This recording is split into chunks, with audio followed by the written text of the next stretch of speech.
প্রার্থনা ব্লগে সবাইকে জানাই আন্তরিকতা ও ভালোবাসা। তো বন্ধুরা, শুভ সকাল। দেখো আমি সকালবেলা উঠোন ঝাড় দিচ্ছি, এখান থেকেই আমি আমার ব্লগটা স্টার্ট করলাম। তো দেখো এতটাই ঝাঁটাটা ছোট হয়ে গেছে, তো কি করব আর, মানে শ্রাবণ মাসে আমি ঝাঁটা কিনতে পারিনি, ভুলে গেছি, একদমই মাথায় ছিল না, যেহেতু ভাদ্র মাস পড়ে গেছে ঝাঁটা কেনা যাবে না।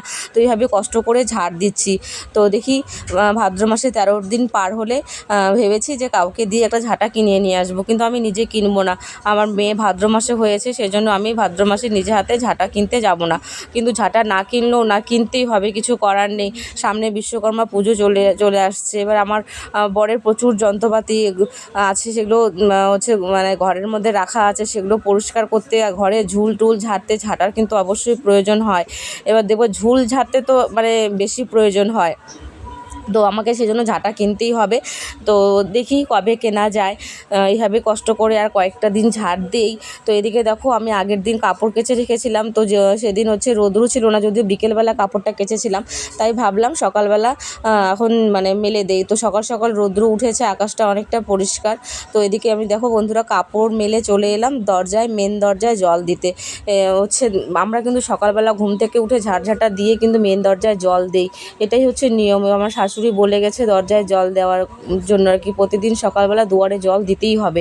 আর যদি বাই চান্স কোনো দিন একদিন যদি দরজায় জল না দিই, তাহলে মনটার মধ্যে কেমন লাগে, এই আজকে দরজাটা জল দেওয়া হলো না, এরকম মনের মধ্যে একটা যেমন মানে কেমন যেন একটা লাগে, কিছু একটা হবে না, তো এরকম মনে হয়। যে কাজটা দেখবে তুমি রেগুলার করে আসবে, সেই কাজটা যদি একদিন হঠাৎ করে তুমি ভুলবশত না করো, দেখবে ওটাই না মনের মধ্যে খুঁতখুঁত করবে, কাজটা কেন যে করলাম না, এই কাজটা করলাম না, কিছু হবে না, তো এরকম মনে হয়। তো সেই জন্য আমি রেগুলার দরজায় জল দেই। তো এদিকে দেখো বাইরের সম্পূর্ণ কাজ সেরে আমি ভেতরে এসেছি, মানে উঠানের সম্পূর্ণ কাজ হয়ে গেছে, দিয়ে আমি ঘর বারান্দা পরিষ্কার করে ঝাড় দিয়ে নিলাম। নিয়ে এবার দেখো আমাদের ঘরের দরজাগুলোতে জল দিয়ে নিলাম।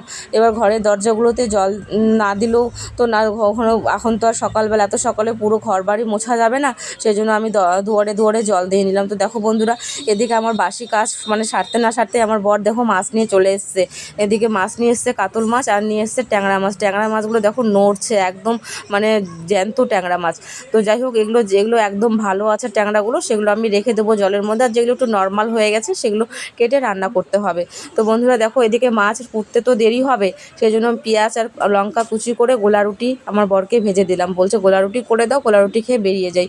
তো এদিকে দেখো আমার পেঁয়াজ কুচি দিয়ে গোলা রুটি ভেজে দেওয়া হয়ে গেছে। এদিকে আমি ভাত বসিয়ে দিয়েছি, কিন্তু ভাত বসিয়ে দিয়ে আমি মাছ কুটতে বসেছি। এদিকে মাছ করতে করতে ভাতটা আবার গিয়ে নামিয়ে এসেছি।